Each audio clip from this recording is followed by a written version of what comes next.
大家好，欢迎来到我们的频道汪兔环游记，我是 Tracy。大家好，我是老刘。我们今天要去看 NBA 啦！终于来到多伦多猛龙的主场 Scotiabank Arena， 现场看猛龙对阵菲尼克斯太阳。哇，大家开始排队了。比赛是晚上6点钟，大家4点半就开始排队准备进去了。有多个口都可以进，其实大家不用纠结从哪个门进，因为里面都是全通的。虽然猛龙队是主场，但是很多球迷主要是来看杜兰特的，所以现场有很多球迷都穿着杜兰特的球衣。我们这80多块钱的门票，大概40块钱买了杜兰特。进场是有一道比较简单的安检，但是小包一般都是不查的，所以可以比较丝滑的进场。建议大家不要带大包。哇，里面有很多卖吃的。据说非常专业的摄像设备是不允许带进来的，但是我带的 Pocket 3是没有问题的，所以大家可以带。提前进来的好处就是可以看到球员热身，然后在里面逛一逛，去买一些球衣，或者是去参加一些活动，买啤酒、零食等等。我们就碰到了啦啦队的气氛组，那小扇子一挥，那气氛调动的也是没谁了。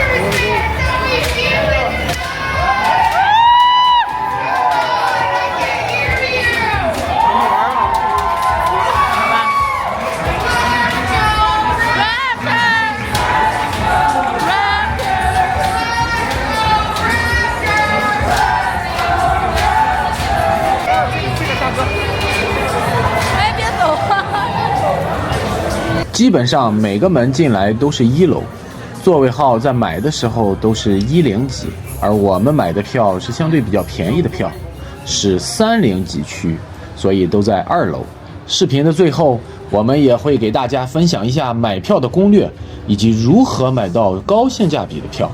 从电梯上来2楼，感觉人就会稍微少一些。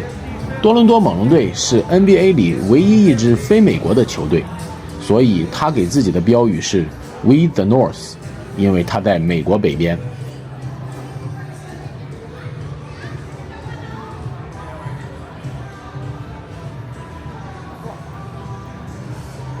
你去，给你拍一张。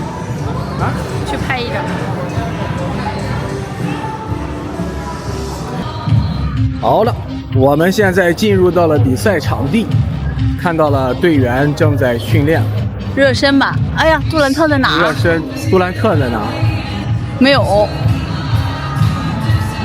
多伦多猛龙队呢，自从这个2019年得了总冠军以后啊，这是个每况愈下，惨不忍睹。但是到了今年，俱乐部好像准备大干一场，所以我们现在也组成了我们自己的3叉戟，就是原来的巴恩斯，还有巴雷特，然后新来了一个英格拉姆。可惜这个英格拉姆今天的受伤不能上，所以只能看2叉戟。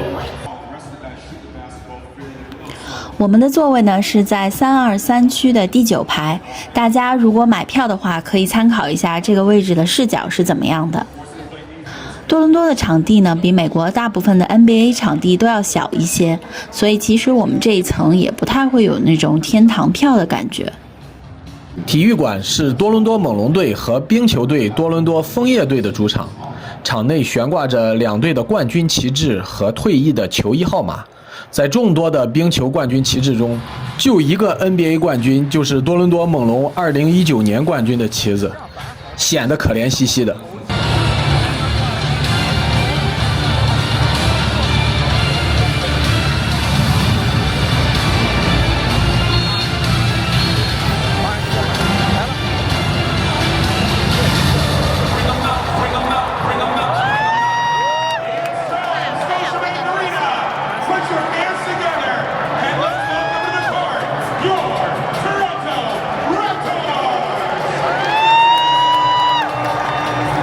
让我们来找找老杜热身的身影。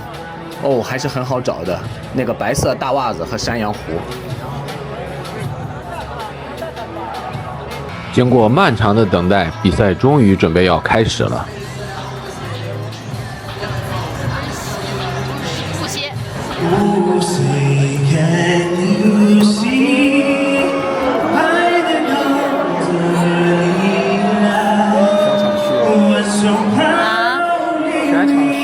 大概因为最近美加关系紧张，所以唱美国国歌的时候，很多观众都在起哄呢。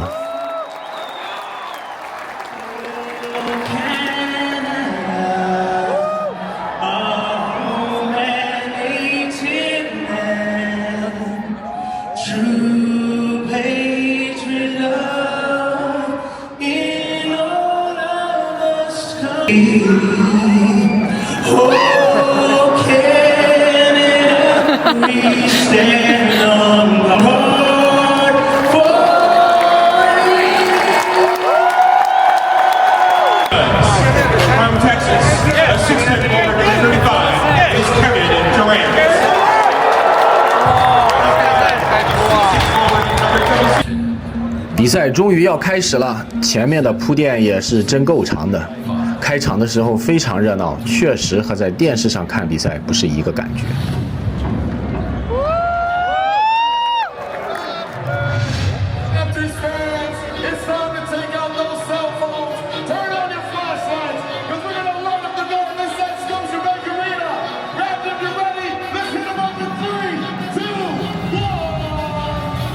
全场灯光熄灭，在主持人激昂的声音下，无数的球迷高举手机，手电筒的光束交织成一片光的海洋，点燃了每个人的激情。欢呼声、呐喊声和掌声交织在一起，席卷全场。这时比赛尚未开始，而激情却已经燃到了顶点。感觉这里的人对待比赛更像是参加一个盛大的聚会，而比赛本身的输赢并没有那么重要。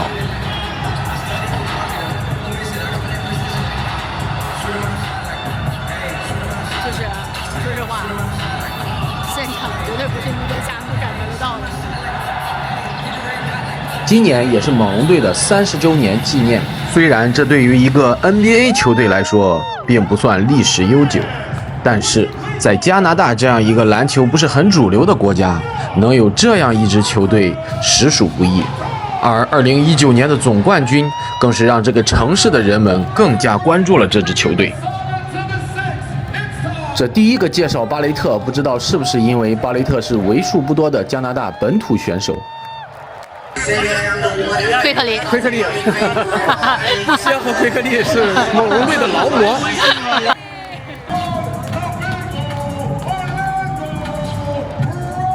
开场介绍不是谁都念一遍，不过这个主持人念名字的方式怎么感觉像驴的腔调？巴恩斯果然还是猛龙人气最高的选手。比赛开始之前还有一段啦啦队表演，不过猛龙队的啦啦队有一半是男的。然后是球队吉祥物敲鼓，我觉得敲鼓这段是最帅的。看你敲鼓啊，很棒！快抢鼓！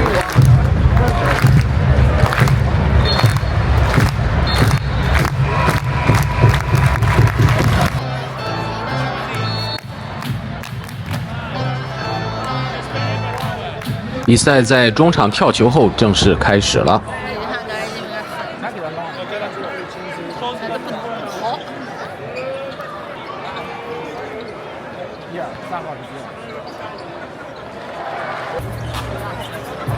猛龙今天的3分非常准，第一个球进的就是3分。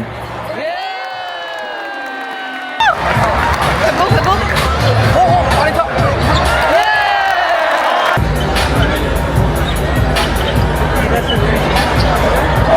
罚球的时候就彰显了球框后面座位的重要性了。所以如果买到这个区的票，即使是视角不好，参与度是非常高的。所以这个区的票往往比中间场地的票还要贵。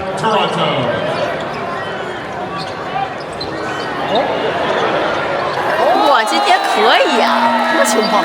第一节大概进行了10分钟，基本上老杜是没怎么动的，一直在场外飘着，感觉身体还没怎么热的情况下，他比较怕受伤。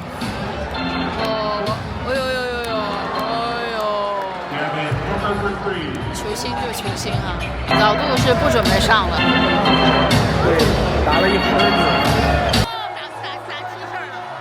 要说比球队进球更让观众激动的，莫过于暂停中间各种扔礼物的环节了。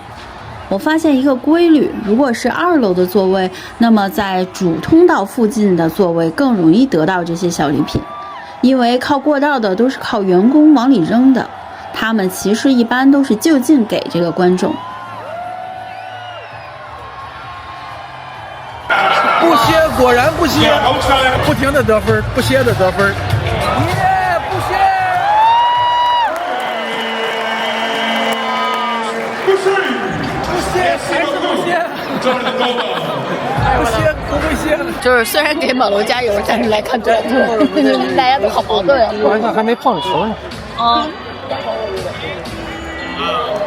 杜兰特就是杜兰特。中场休息的时候，我出去买啤酒，外面人多到爆，厕所更是大排长龙。还是建议大家提前买好，半场休息的时候就尽量不要出去了。这是 Canadian，Molson Canadian， 很丑，但是我有篮球和啤酒。一罐473毫升的 Molson Canadian， 超市卖2块7毛5一罐，但是到了里面就要13块2毛5一罐，这利润大家算算吧。好，杜兰特，老杜单打。杜兰特就是杜兰特，拿球就进。他不愧是杜兰特。Nice. Yes. 领先6分了，才领先6分。Make it！ 这不就9分了？大屏幕捕捉观众，我发现小朋友们还有长得比较有特点的人，或者是穿了球衣的人更容易被摄像机捕捉。所以如果你也想让他捕捉到你，可以提前打扮一番，记得带上家里的小朋友。这第4节一开始，还有一个特殊的仪式，这戏可真多。看 NBA 附赠歌舞表演一场。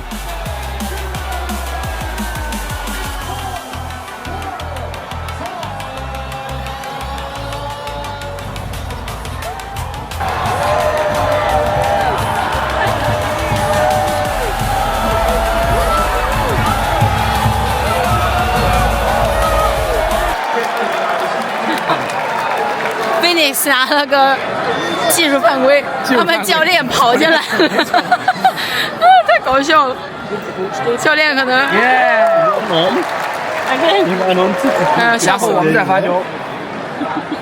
教练哎又进去了，教练疯了，这教练不又进去了？这教练该罚下去了。啊？啊！那教练怎么又进去了？现在是死球才能进去，刚才是比赛当中他冲进去了。啊，他可能觉得跟我杜兰特就虽远必诛。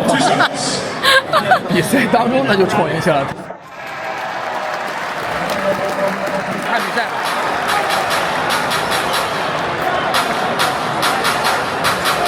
哦，杜兰特。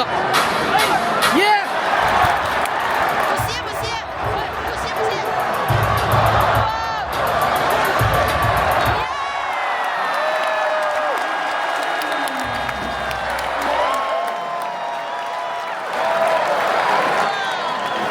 Foul called on number 1 and Devin Booker. That is his 4th. 看，我说他只要不歇，就能赢球。他一歇，咱就歇。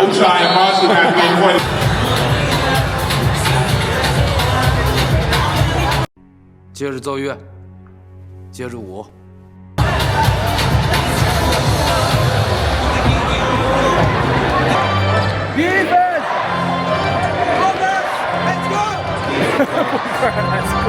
在这场比赛中，杜兰特仅得到10几分，表现似乎有点平淡，可能是因为状态不是很火热的原因。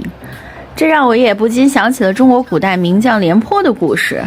他年纪大的时候曾经感慨过一句：“廉颇老矣，尚能饭否？”杜兰特作为联盟的顶级球星，我们要问他是否还能像过去那样主宰比赛呢？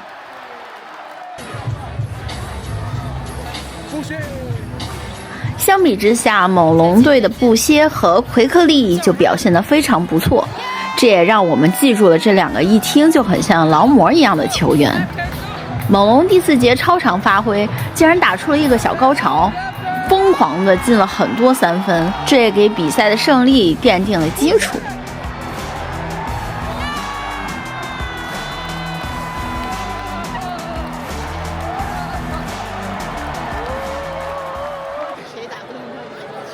还有一点小的感受就是杜兰特罚球的时候也还是有人嘘他，看来甭管多大的腕儿，面对主场都还是有一些无奈的。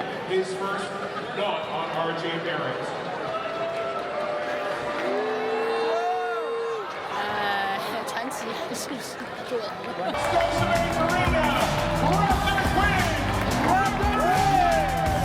最后比赛没有什么悬念的以猛龙获胜结束，我们喊了一晚上，也真是电量耗尽了。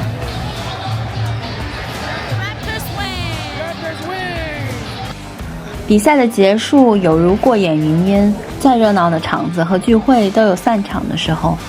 无论比赛多么激动人心，终将画上句号。生活中的每一次相聚和欢庆亦是如此。正因为有结束，我们才更应该珍惜当下的每一刻，铭记那些曾经让我们心潮澎湃的瞬间。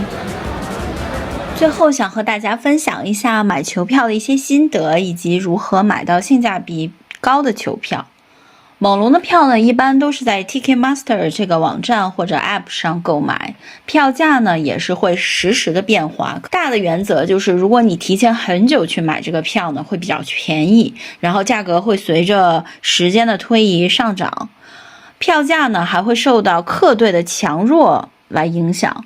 如果是去年的卫冕冠军，或者是有大牌球星的热门球队，例如勇士或者湖人，那么球迷会因为想要去看库里、詹姆斯而去抢票。这个 Scotiabank 球场呢分为3层，下层、中层和上层。中层呢叫 Club Level， 座位呢比较少，那么比较热门的就是下层和上层。下层来讲呢，肯定是视野最好，因为离场地比较近。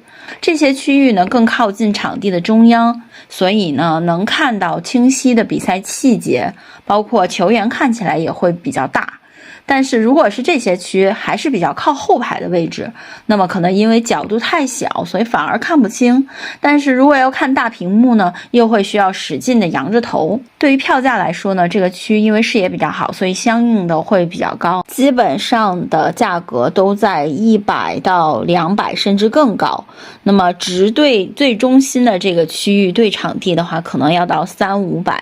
而上层呢称为经济实惠区，这些区域的票价呢就比较便宜，也适合预算相对有限的观众。但是不得不说，这个区域一般都是真买票的球迷，所以气氛其实还是非常好的，有很多家长带着小朋友去看球。我们买的票呢就是323这个区域的第9排，所以视野大家在视频上也看到了，其实我个人觉得并没有那种天堂票的感觉，还是能看清楚球员的。虽然拍摄出来没有那么清楚，但是肉眼可见的这个距离其实是并不远的。关于票价呢，以4月9号猛龙对黄蜂的这场比赛来说，323我们一样的区域呢，现在也大概卖到了80加币左右。在3楼周围的这些区域呢，好一点的位置都是80-90块钱，所以价格还是比较便宜的。到1楼的话都在100以上，最好的区域是108，现在大概要300块。最后还有一个抢票的好方法，如果你并不是提前计划去多伦多旅游，所以必须在某一天看球，或者说你提前到了当趟临时决定要去看球，那么在比赛前的半个小时，尤其是星期日，票价其实还会往下降，所以从比赛开始前的半个小时一直到球赛开始的一段时间，你可以到 Ticketmaster 上面不停的去刷这个球票，那么就可以买到非常便宜的但是位置又好的比赛。例如我之前买好票以后，但是看了108，就是坐在前场中心的位置，2张票也只要150块钱，所以大家也可以去用这种方式尝试买票。如果你喜欢我们的节目，请点赞关注，感谢你的支持。拜拜。